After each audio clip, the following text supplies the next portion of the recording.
Welcome to World Prism. Please subscribe and hit the bell icon for more breaking updates. In a world dominated by supertankers and maritime trade, the flow of oil has long been dictated by the vast oceans and the powerful navies that patrol them. For decades, the global energy market has revolved around sea routes, with tankers weaving through narrow straits and congested ports, vulnerable to both natural and political storms. But now, Iran has stunned the globe by sending its oil to China overland, by rail.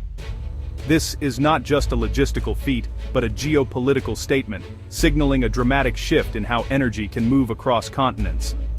This bold move, once thought impossible, became reality in 2025, upending decades of Western control over global energy flows. The world watched as the first shipments rolled out, marking a new chapter in the story of international trade.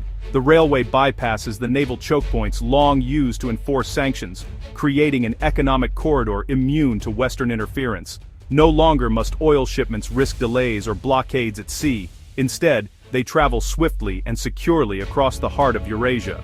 For Iran, it's a lifeline, an opportunity to sell its oil without fear of embargoes or maritime threats. For China, it means a direct and secure energy supply, less exposed to the uncertainties of global shipping lanes. This steel artery is more than a trade route. It's a declaration of independence and a challenge to the old world order. It represents a new kind of connectivity, one that links nations through shared ambition and mutual benefit. The partnership between Tehran and Beijing is now cemented in steel, reshaping the balance of power. Their cooperation signals a future where regional alliances can rival the influence of distant superpowers. As the first oil trains rolled east, they carried not just crude but the promise of a new Eurasian era, one defined by overland trade, technological innovation, and a reimagined map of global influence. The Iron Silk Road has arrived, and its impact will echo for years to come. Forging new connections and rewriting the rules of the global energy game. The Iran-China railway stretches over 10,000 kilometers, carving a bold new path across the heart of Eurasia. This ambitious corridor is more than just a line on a map. It's a living, breathing artery of commerce and cooperation, connecting distant lands and diverse cultures. Linking Tehran's bustling dry port to China's ancient city of Xi'an, the railway bridges the gap between two civilizations with centuries of history. It's a modern Silk Road, reviving the spirit of trade and exchange that once flourished along these routes. Trains loaded with oil tankers and vital goods cross Iran, Turkmenistan, Kazakhstan, and into China, forging a new artery through Central Asia. Each border crossed is a testament to international collaboration and logistical innovation. Unlike the 30-40-day sea journey, the railway slashes transit time to just 15 days. This dramatic reduction means goods arrive fresher, markets respond faster, and businesses can plan with newfound confidence. This speed transforms the oil trade, allowing for rapid, reliable delivery and a more agile supply chain. The efficiency of rail logistics means less time in transit, lower costs, and greater flexibility for both exporters and importers. The overland route avoids congested, risky maritime choke points and is managed by the participating nations. By sidestepping the world's busiest sea lanes, the railway offers a safer, more stable alternative for critical energy supplies. No piracy, no naval blockades, just a secure, predictable corridor. Security teams and advanced monitoring ensure that every shipment moves without interruption. Regardless of global tensions, Iran and China now control their economic destiny, insulated from the volatility of the high seas. This partnership empowers both nations to shape their own future, strengthening ties and building trust. The Iron Dragon's path is a testament to the new era of Eurasian connectivity. It's a symbol of ambition, resilience, and the shared vision of a continent coming together. This is not just about moving oil, it's about rewriting the rules of global trade, opening new possibilities for growth, and forging a future where nations are linked not by oceans, but by rails of opportunity. The railway's genius is its ability to operate outside the Western financial system. Oil sales are settled in yuan or through barter, bypassing the US dollar and SWIFT, blunting the impact of sanctions. This closed-loop system ensures steady oil flow to China and reliable revenue for Iran, immune to Western pressure. The route also sidesteps Western maritime insurance, a major barrier for Iranian tankers.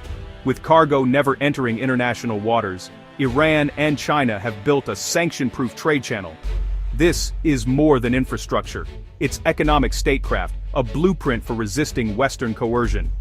By building their own systems, Iran and China are forging an alternative economic sphere.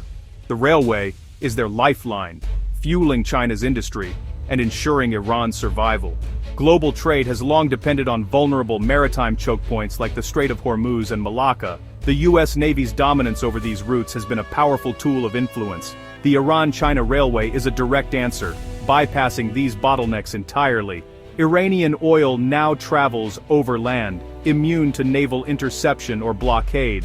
For China, this corridor is a key part of the Belt and Road Initiative, reducing its reliance on risky sea routes. For Iran, it's a strategic escape from the constant threat of blockade. The railway erases vulnerabilities, granting both nations new freedom of action. It's a game changer, shifting the balance away from maritime power. The land bridge is now a central pillar of Eurasian strategy.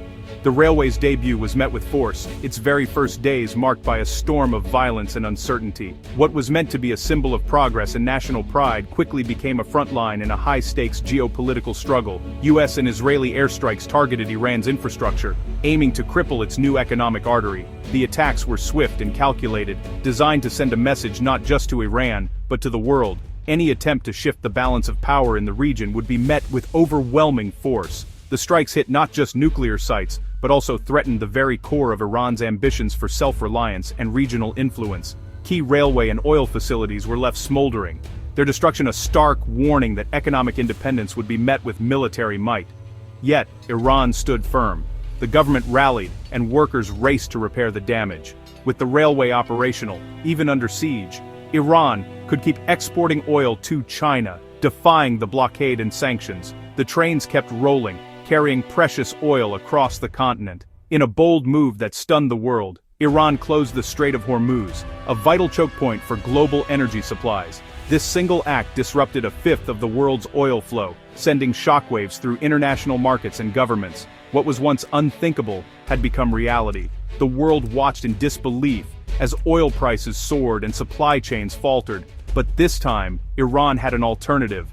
The overland route, a lifeline that bypassed the strait entirely. The railway gave Iran leverage at the negotiating table, transforming it from a vulnerable target into a nation with real options and bargaining power. Suddenly, Iran was not just defending itself, it was shaping the rules of the game, forcing global powers to reconsider their strategies. The Iron Silk Road had become a front line in a new kind of conflict, where infrastructure was as critical as any battlefield. Tehran's defiance showed the world that infrastructure can be a weapon as powerful as any missile, capable of shifting the balance of power. The strategic balance in the Gulf had shifted overnight, with new alliances forming and old certainties crumbling. The age of economic warfare had entered a new phase, one where railways, oil, and resilience would decide the fate of nations. The railway is the crown jewel of a sweeping 25-year, $400 billion Iran-China partnership. China invests across Iran's economy, securing discounted oil for decades. Even before the railway, China was Iran's top oil buyer, defying US sanctions through shadowy networks. Now the trade is out in the open, faster, safer, and bigger than ever. Iran gets investment and a powerful shield. China gets reliable, cheap energy. The railway cements a symbiotic alliance, making each indispensable to the other. After the 2025 airstrikes, China's diplomatic support at the UN showed the depth of this bond. This is more than trade, it's a strategic alignment challenging Western dominance. The Iran-China axis is now a cornerstone of a multipolar world.